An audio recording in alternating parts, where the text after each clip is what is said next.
Crisscross applesauce. Oh my god. Is this lost? How now, brown cat? Oh wait, I made that joke before. Shoot.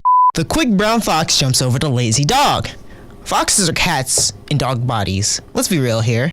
Okay, gotta find a way to make this sound interesting. Welcome to Politics and War, a browser game that turns you into a leader of your own nation. You can build your country to be a powerful force against others and join other nations on a conquest to rule the planet. Was that cool enough? Look, it's a bird. It's a plane. No, DC sucks. It's JordonAM. JordonAM has the best gaming news ever. Why are all of you saying my name? Wait, I'm recording? Ah! Cut! Hello everyone, my name is JordonAM, and today we'll be talking about the browser simulation game known as Politics and War. Yes, I know you guys are already grabbing a pillow and getting ready to go to sleep, but hear me out. Oh, you're already asleep. I can hear you snoring. Wake up! Okay. Now, where was I? In this game, you can create your own nation.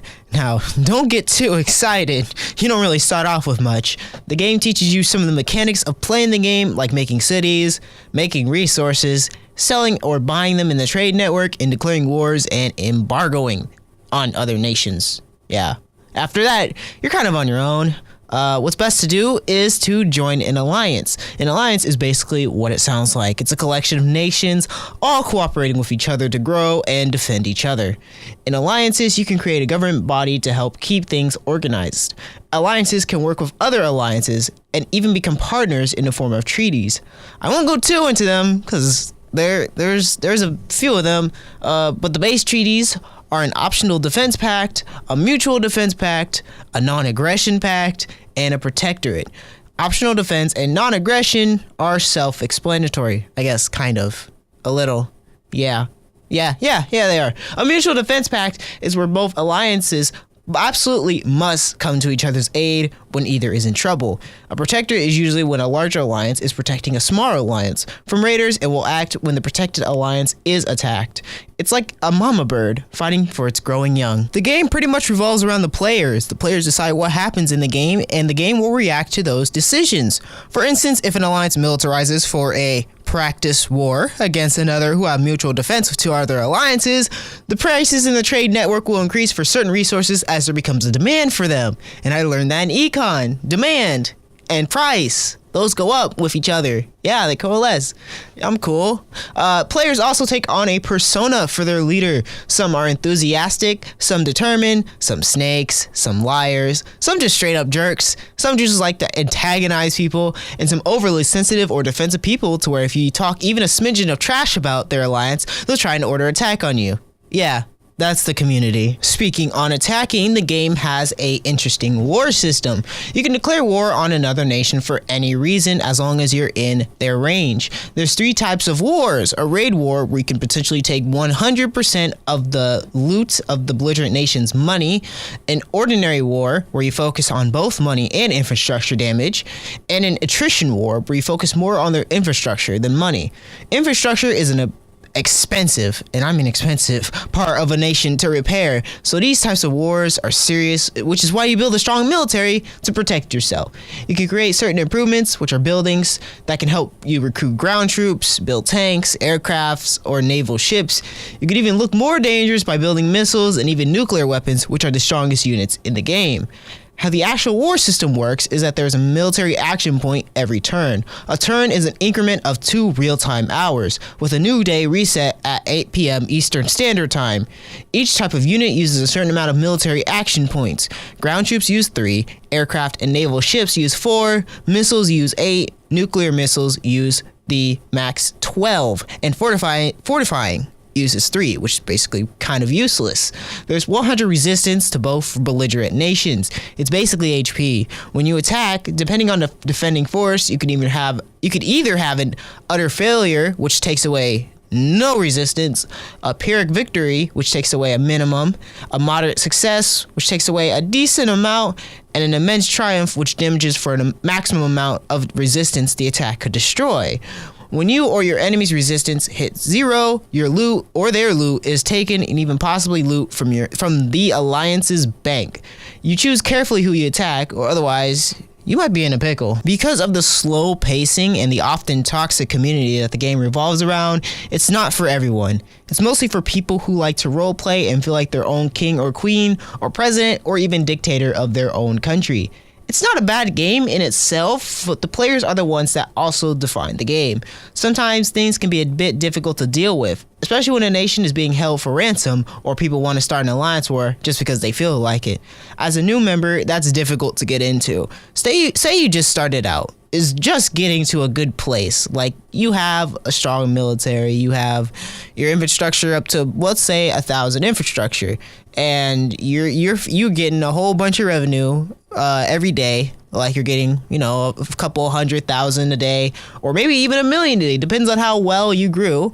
And all of a sudden, an alliance declares war on the one you're in.